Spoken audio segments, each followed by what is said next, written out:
I'm being dramatic. Hello, everyone. It is. No, first of all, let me start by saying that I have fucked up. Excuse you. I have fucked up my sleep schedule.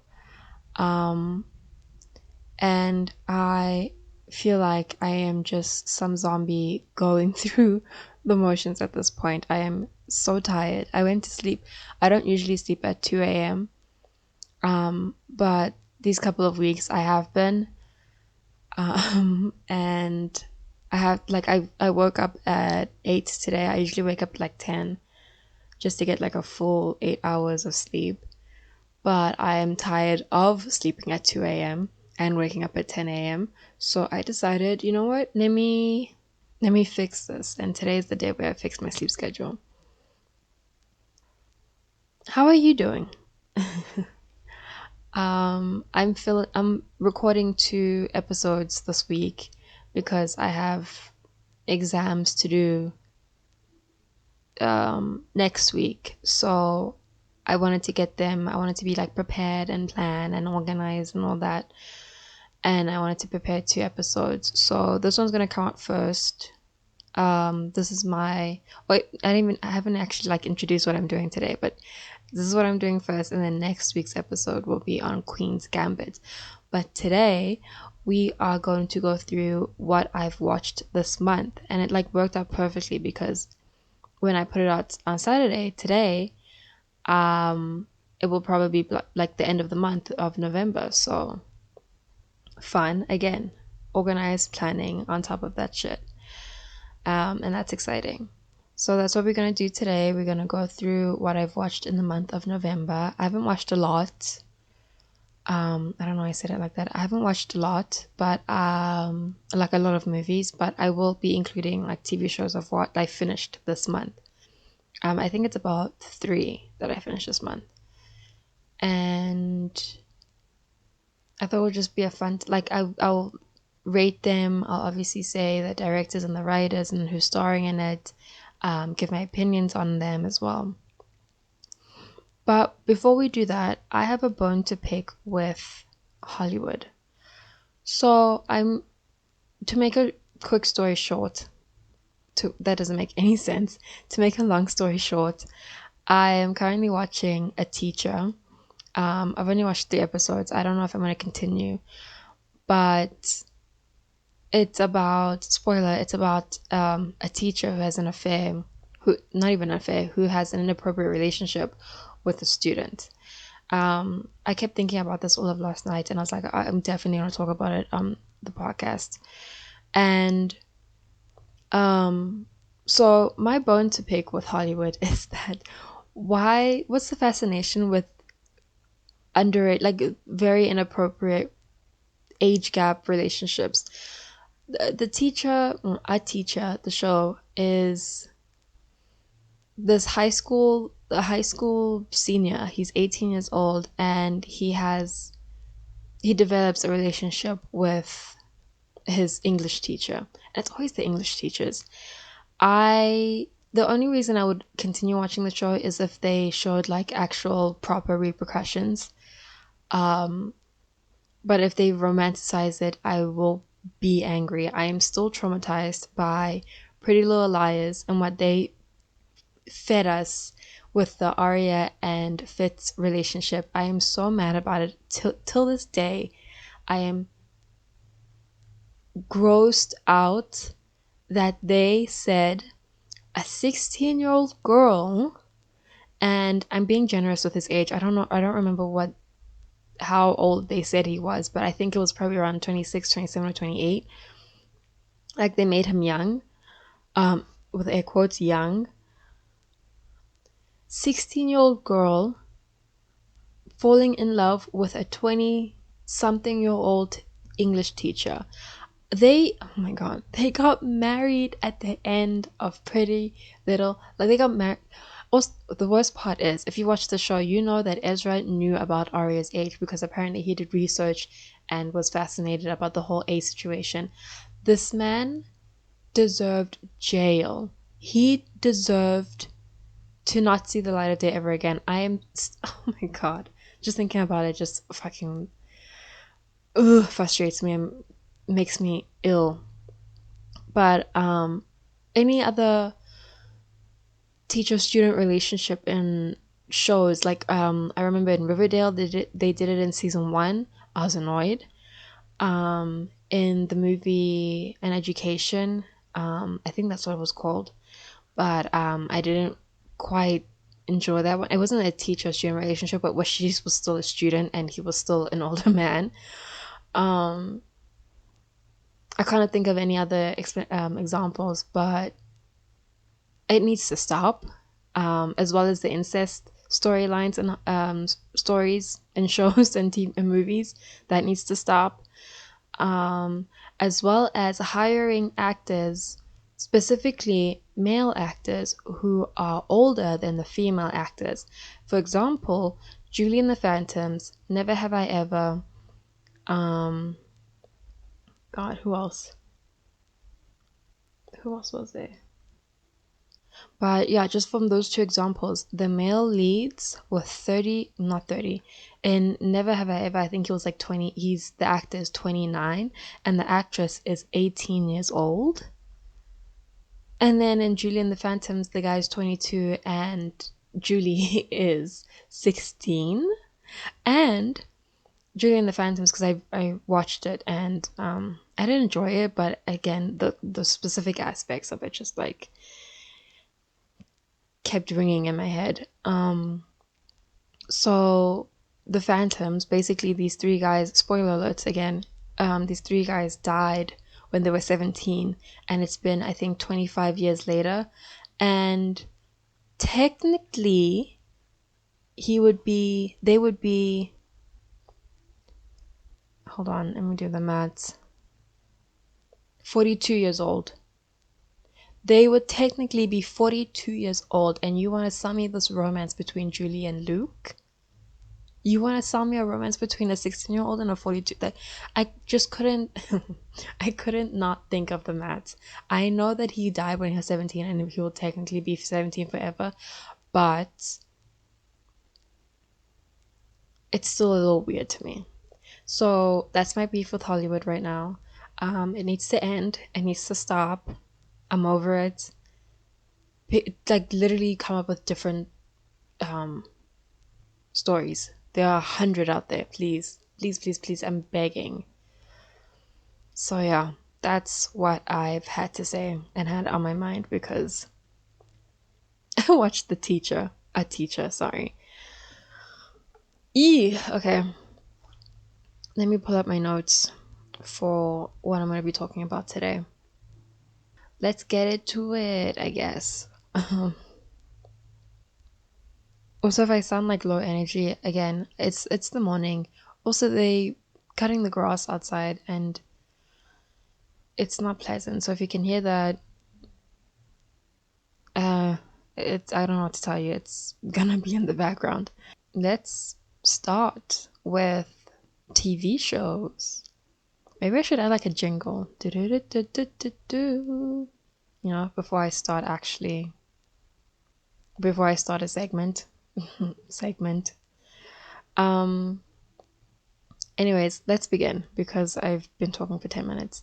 So, the first thing I watched in television, that first thing I finished in television, I actually started it in October, but late October. I wanted to do it as a like horror thing.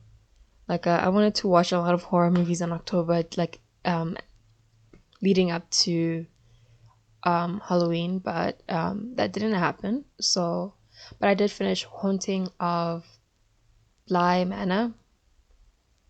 As David, the YouTuber, would say, Bly Manor. It's on Netflix. I absolutely loved Haunting of Hill House, so I was really excited for this season.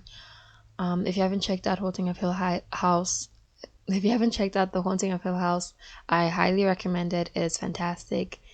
I don't get scared in a lot of horror movies or horror shows, but this one actually like really like got my heart racing, and it was so good. Like everything was so fantastic. So Haunting of Bly Bly Manor, Bly Manor, Bly Manor. created by Mike Flanagan. There were the usual suspects.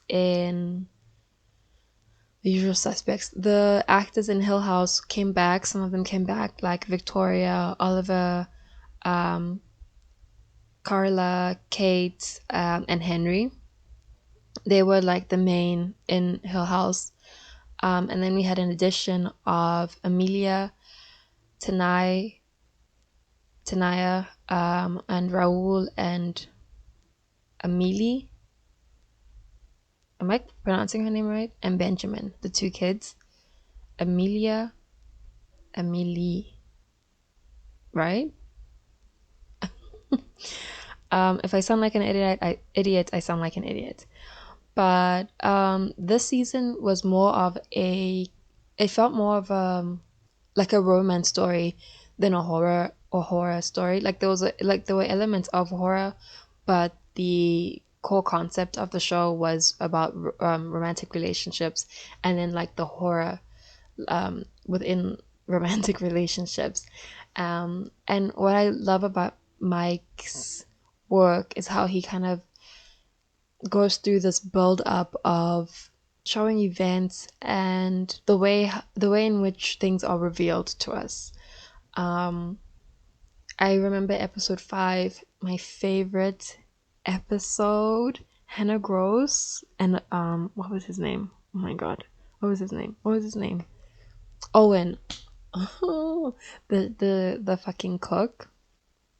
They have my heart, and obviously, um, got Victoria and I don't remember her name, Amelia, but those two couples, everything. This season was really good. I'm not as good as Haunting of Hill House, but it's still like it still showed up, and I appreciate that.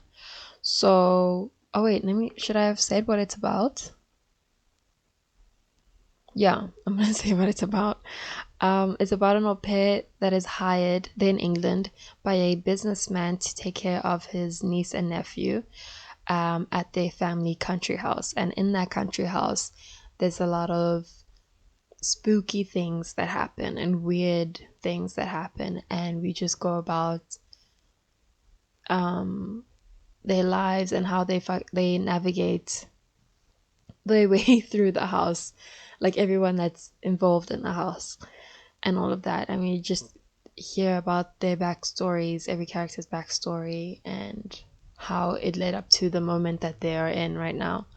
And I think it's pretty well done. It was pretty less ew. It was a pretty slow burn. Um, like some people say, it picked up in episode 5. Um, I don't know. I was into it since the first episode, so I think it just depends on your taste. But I give it an 8 out of 10, would highly recommend, and I would give Haunting of Hill House a 10 out of 10, even though I watched it like when it first came out. But I highly recommend both of them. I keep recommending Hill House to my siblings because Hill House is mainly based on like a telling the story of a family and their siblings. So I think that's why I was like, no, you gotta watch it. You have to watch it. Just so they can, like with some characters, I think we can relate to. So I'm like, you have to watch it so I can talk about it with you. But they're like, nah, it looks boring. So they don't. Moving on. I watched We Are Who We Are, a mini series on HBO.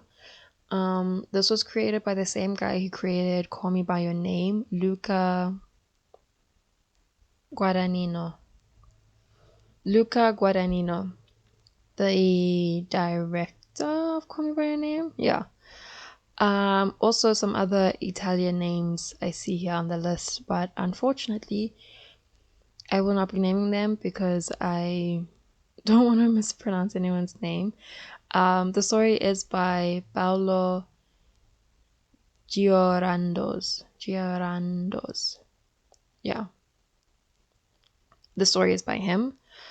Um, it's a great show. It has the same elements, the same vibe as Call Me by Your Name. Like, okay, let me just say what it's about. Oh, who's starring? Wow, I'm all over the place today. It's starring Jack Daniel Glazer, Jordan Christine, Simone, Chloe Sevigini, Alice Braga, and Scott Mescudi, Kid Cudi, and some other new faces. Specifically, like standouts to me was Kid Cudi, sorry, Scott Mescudi, Spence Moore the second, and Corey Knight. Like those three men showed the fuck up in the show, and it was fantastic. Like they did such a good job, I think. The show is about, we focus on the lives of families living in a fictional U.S. military base in Italy in 2016, and we go through like their first loves, friendship, identity, family dynamics, coming into your own, and all of that fun teenagey stuff. The show has a very unique flavor, like a unique element to it. If you like the way Call Me by Your Name was shot, you'll definitely love the way that the show is shot. I have two episodes, episode 3 and episode 5. I already mentioned my standout performances. Um, but I think everything was really well done. The acting, the directing, the writing. The end was perfect. Like the way things came full circle, and the way our main characters kind of just like blossomed into these great people. I would recommend, but I would recommend with caution. Um, it's not for everyone. The show is not for everyone, and I can for certainty tell you that. But I would give it a 6 out of 10. Um, Beautiful imagery, beautiful story, but again, it's not for everyone. Actually, I think I might take it down. No, a 6 is fine. A 6 out of 10 is fine. 6 out of 10 for We Are Who We Are. Would recommend if you liked Call Me by Your Name. Not, I would recommend if you loved Call Me by Your Name. Let's say that. Then I finished Weightlifting Fairy Kim Bokjo on Netflix. I finished 2 K dramas this month. At this point, it's an obsession. I will not apologize for it. I am addicted and I am happy with where I am. But yeah, I finished Weightlifting Fairy Kim Bokjo. It was created by Han Hee, written by Young Hee Seong, directed by Oh Hyun Jong, starring Lee Sang Kyung and Namjo Yok. And I absolutely love her. She's very cute. She's very comforting. Um, she's a good time. So the series is about it's a coming of age story about college athletes fighting for their dreams, experiencing and finding love in the process. There's like messages of self acceptance and self love in the show, and I think the actress does a really good job in making you root for her, and actually, like, she's such a strong, well-rounded, developed character, and the relationship that she ends up having is like rooted in friendship. So I don't really love the friends to lovers trope. I don't know what it is about it. It just doesn't excite me. Um, like a good enemies to lovers. But yeah, no, this one was a very cute friends to lovers story. I do have an issue with the fact that they didn't use a plus size actress for the role, and then they had to kind of pad up or kind of layer the actress playing the main role. So I think they could have done a better job at kind of showing representation in that part. And I think you see it in a lot of K dramas though. Like, there's not a lot of, if you have a plus size actress or actor in it, um, actress mainly, they are usually treated as the side character, the comedic relief. And I think that I don't know, I might have to find a K drama that has a plus size lead actress, but like what I've been seeing, I don't know, I don't think there's like a K drama that's coming out this end of this year where she starts out plus size and then she goes through some experiment and then she comes out like really skinny. So like they have a weird whole relationship with bigger people. And I don't think it's right. But this show, it does tackle eating disorders, mental health kind of, and again family dynamics. This is the show. This is not the show where I fell in love with Nam Jo Hyuk. This is another husband of mine. At this point, I think I have six. I'm watching Startup, and he stars in that, and I was like, oh, he's so very cute. What else has he done? Because Startup is coming out like once a week on the weekends on Saturday and Sunday, and I needed something to fill the time during the week, so I started weightlifting Fairy Kim, and I am in love with him. Um, I highly recommend watching this one, weightlifting, and I highly recommend watching Startup. And he has a movie coming out in December as well. This man is literally, they are Korean actors, like working as booked and busy. Like they have a project after project coming out. But this show I'll give a 7.5. Still really good. Just a lack of representation, I guess. And yeah, she's a fun time. 7.5 out of 10.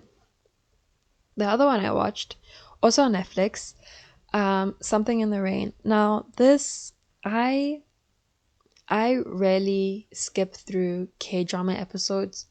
If I do, I only did it with Crash Landing and this one, Something in the Rain. I'll get into it just now. But it's on Netflix. It was created by JTBC. I think that's a broadcasting studio or something. Written by Kim Yeon, directed by An Pan Seok.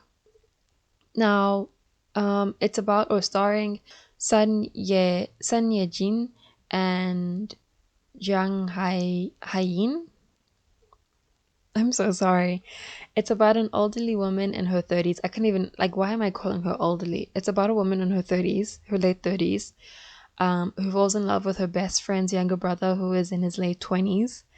The episodes give an intimate look into how they reconnect and start to fall in love. The show struggles with, it kind of talks about like the taboo nature of their age difference and talking about the taboo nature of sexual harassment in the work office. Like those are the two main themes tackled in the show. Now, this K drama has a very different vibe to it than any other K drama I've watched. There is a distinct difference between Korean movies and Korean dramas, like you can just tell. And I think it's because of the broadcasting rules. Like you can't show certain things on television, but you can show other things on movies. Like I think it's more flexible in movies than it is in television. So I was like taken aback kind of when I watched the show. It kind of gives off the same vibes as a Korean movie instead of a Korean TV show to me.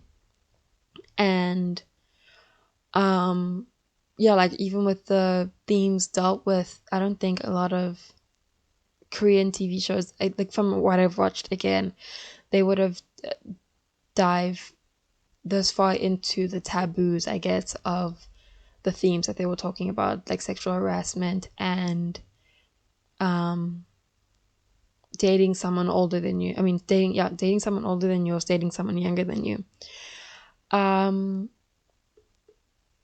like to give an example, in like usually in Korean dramas, it would take about up until episode, I don't know, episode 10 for the, not episode 10, probably like halfway, like episode 8, for the main characters who, if it's a romance, if they're falling in love or like having a flirtatious relationship, for them to actually kiss. It would take about like up until episode 8, and usually in like American shows or any other Western TV show, it would be the third or the first episode, depending on what you're watching, right? So it takes a while until the main characters even kiss. And even then, they just kiss or like hold hands or hug. And even when they do, they just have like this expression of like surprise and like, what we're doing is just so inappropriate, when it's like the most innocent, sweetest thing you could see. Um, but yeah, no, this one is just very different. It deals with more adult themes than any other K drama I've seen. Um, I should have put a trigger warning. Yeah, no, trigger warning if you do want to end up watching it. There is sexual harassment in the workplace, and I think that was the most frustrating. Like, I loved the first half of the show. I thought it was so very intimate, so very romantic. But then we just hit a slide around episode 10 or 12 where I was just infuriated the whole time. Particularly not at the romance, but more at the way, not the way it was handled, because I think they told the story in a very realistic way, which was why it was so upsetting. But the way our main character, our actress, had to deal with sexual harassment in the workplace, and how no one was on her side, and how her co-workers, even her female co-workers, were just awful, and in no way helpful, that just, it just sat heavy on my chest. And so if you do watch it, just trigger warning for that part, because I don't know, maybe I was just, no, I'm not going to downgrade what I'm saying, because I really did feel upset for her. So that's why I give it a 6 out of 5. 6.5 out of 10. Great beginning, very sweet, very loving start to a relationship. But I mean, shouldn't I give it a 7 then, seeing how well it was depicted?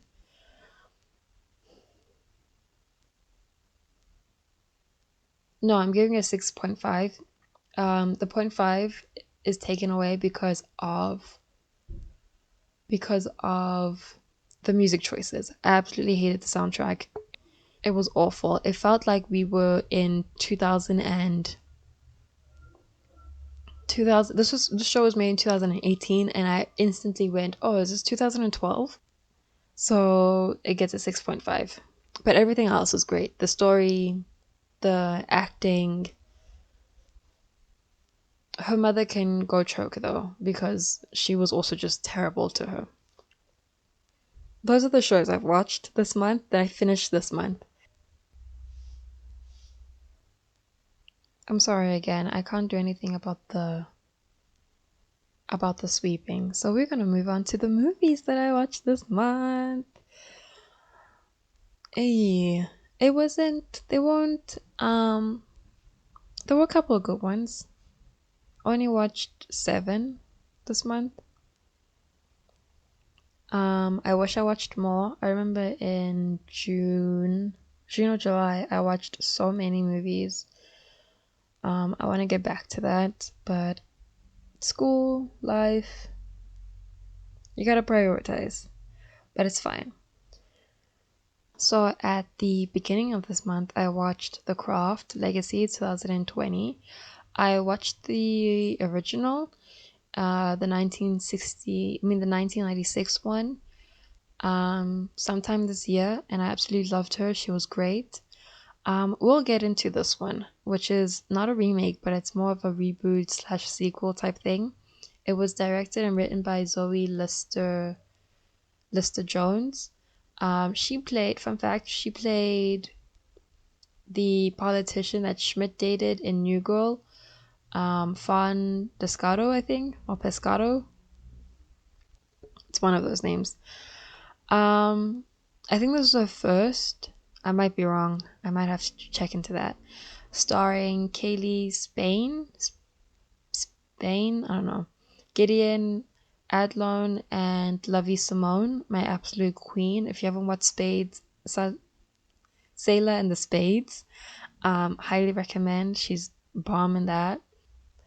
So Kaylee is a new girl in town, and she's introduced to these three new girls who are looking for a fourth witch to complete their coven. And yeah, that's basically all I have to say about it. About like the synopsis. If you like witches and the supernatural type thing, I guess that would intrigue you. But this movie, it felt more of a CW series. So basically like Riverdale and The Vampire Diaries. It felt like one of those shows, very poppy, very like, I'm not saying that there's anything wrong with that because I watch those shows. I watch Riverdale and Vampire Diaries, but it just doesn't seem like there's some type of formula to it.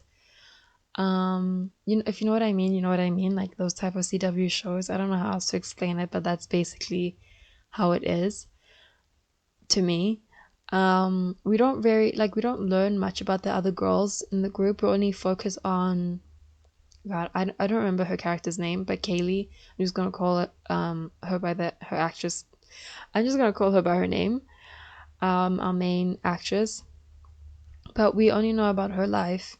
We don't know anything about the other girls, and I would have loved to know some like backstory. Like we get hints about their backstory, but we don't really dive into their story that much.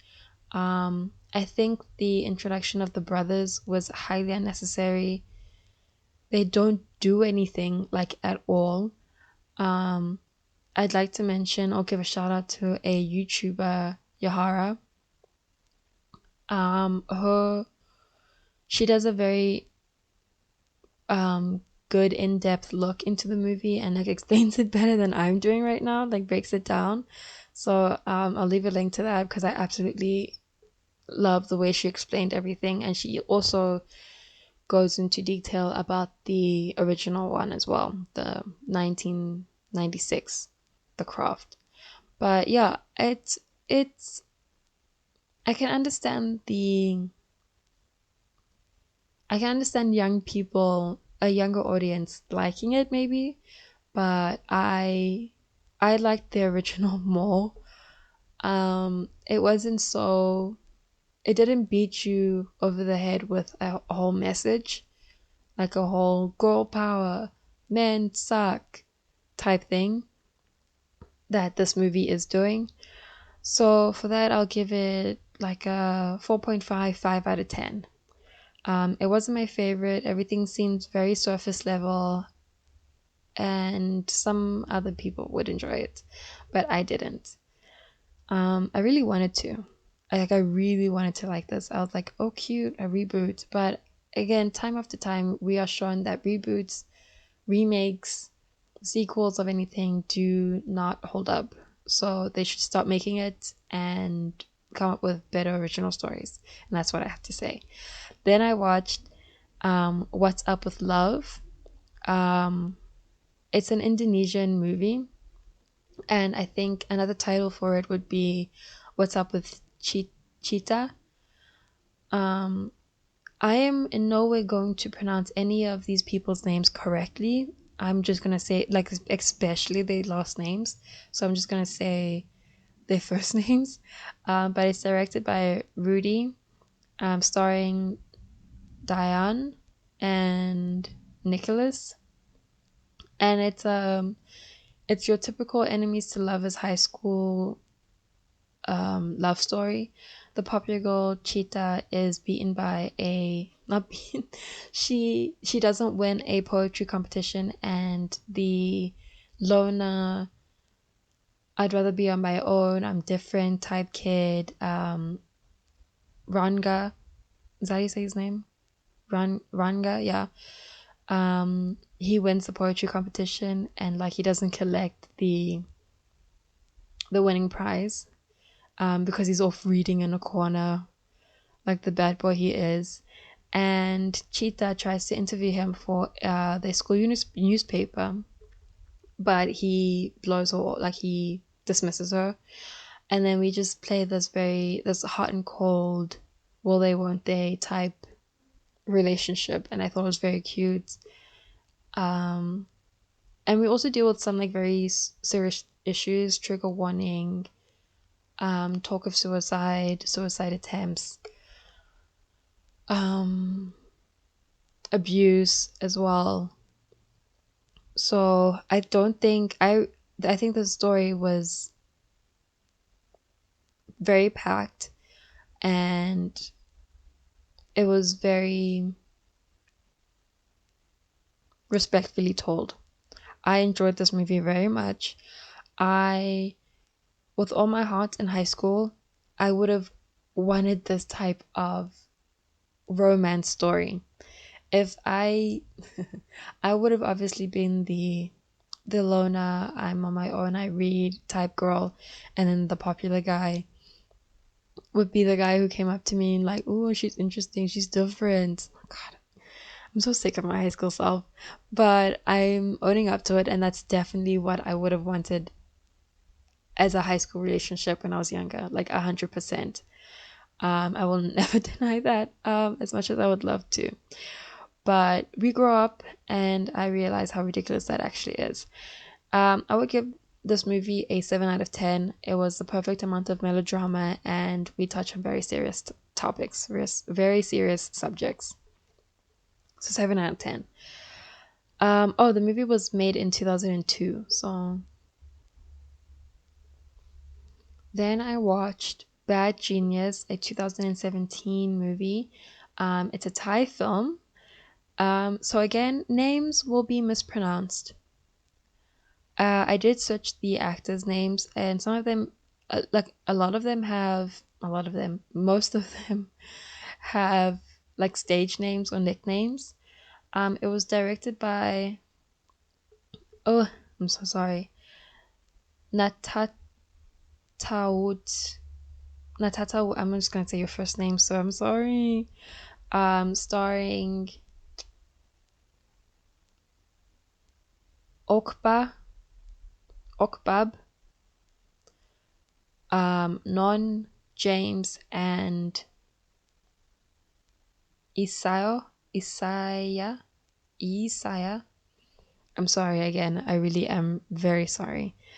Um, it's so very quick paced. I'll talk about it just now, but it's inspired by real life news about a group of students who come up with a plan to cheat on the SATs. It was kind of presented to us as like a heist film. Like I said, it was very quick paced. The 2 hours flew by. I absolutely loved it. There wasn't like nothing was wasted. Everything had a purpose. Everything had a reason to be on screen. The story was told very well. We deal with themes of class inequality, and teenage social issues. 9 out of 10 would highly recommend, and I would watch it again. It was so good and so very should I say different? It kind of reminded me of Perfect Score with Chris Evans, but I watched that movie so long ago, so I don't really know if it had the highest element to it. But this one I would highly recommend. Bad Genius. Then I watched the Divine Fury 2019 movie, a Korean movie, and it was kind of a disappointment, and I'll explain why. It was directed by Kim Jo Won, starring Park Se-joon, An Sang-ki, and Wo Do-won. I only watched it for Park Se-joon and Wo Do-won. Like I went looking for more Park Se-joon content, and then I found that Wo Do-won was a part of it, and I was like, definitely gonna watch this one. I was highly disappointed. Like I really wanted to like this one, but it's about a martial arts champion who has the divine powers to fight the forces of evil. Now, people have compared it to The Exorcist. I haven't watched it yet, with an element of martial arts. Wouldn't that be fun? Like slaying demons um with your fists. That sounds like a fun time to me. I don't know. There's obviously themes of religion and our main character dealing with accepting religion again and believing in God again. Um, which I think they did. No, I think they could have done. I think they could have went more in depth with it. That's what this movie was lacking for me. Like it just everything felt one tone. Everything felt like okay and then, okay and then. Like nothing was exciting to me. Even though it was a movie about a priest fighting demons with martial arts. Like, again, should have been like fun, but it wasn't at all. Maybe it was because I had to scour the internet for this movie and the subtitles that I ended up with were just not it. Maybe that's how it got lost in translation. Maybe that was the issue, but I wouldn't watch it again.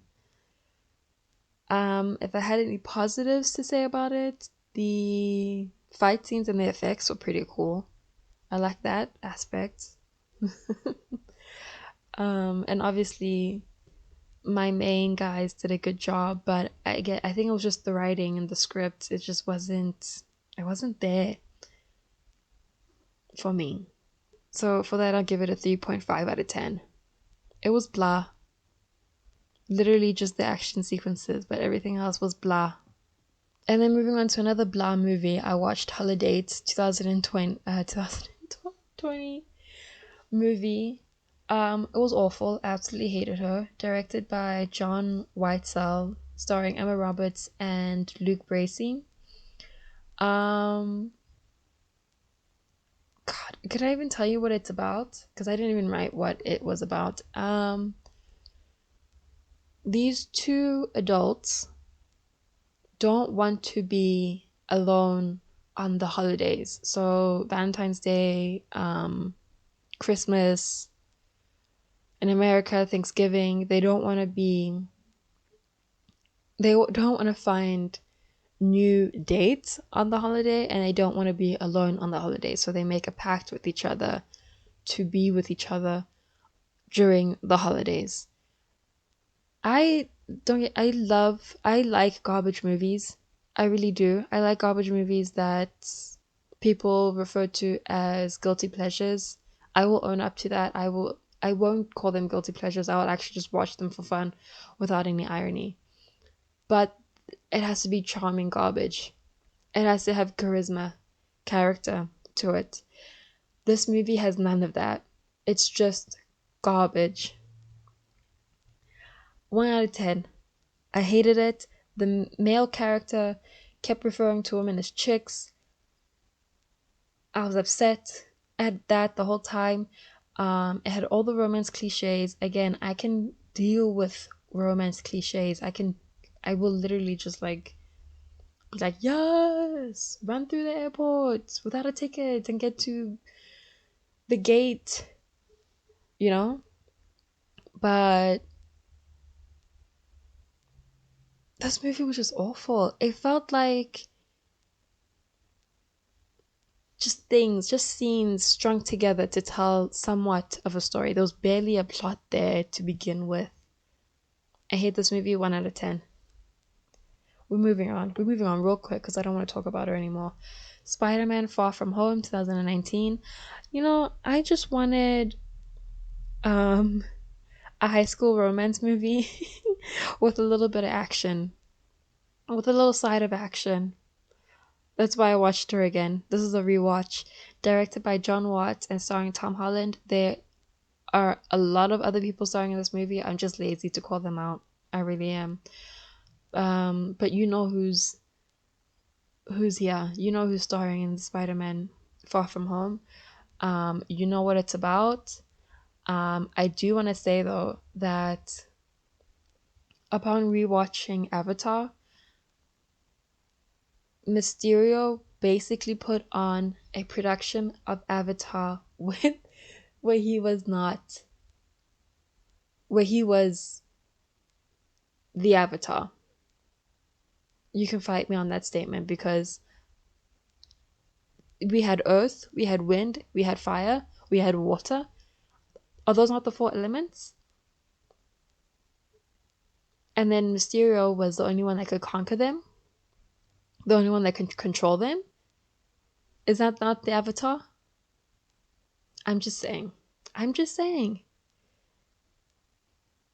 that Mysterio basically put on a production of, and I say production because he was literally putting on a show for everyone. He was literally putting on a show for the whole entire world.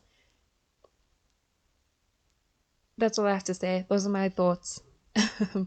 um, Other thoughts that I had while watching this movie: who pays for the damages? So many buildings were destroyed, so many cars were destroyed, people's lives were probably lost. Who takes care of that bill? Who pays?